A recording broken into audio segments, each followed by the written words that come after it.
ကြံပြောဖို့တော့ရောက်လိမ့်မယ်မတင်ထုံတယ်မလို့ဘူးကွာတုံအောင်ပတ်စမ်းပါကျင်နာသူကအနေနဲ့အသိရှိနေတာအင်းရရဲ့တာကုန်လား Miss One ရကုန်ပြီလားမတ်တက်တဲ့ကူညီပါဒီရင်ပွဲအောင်ပဲ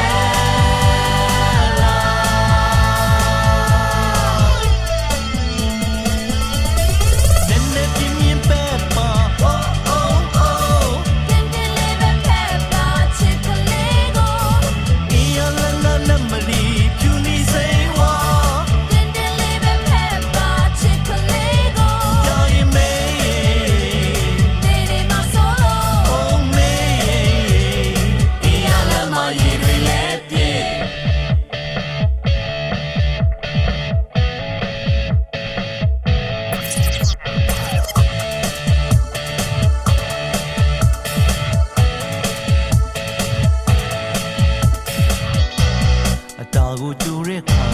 တကြံရေးဆိုရမှာဒီမှာပဲမန်တက်တွေအကဲဆုံးဖြစ်နေတာ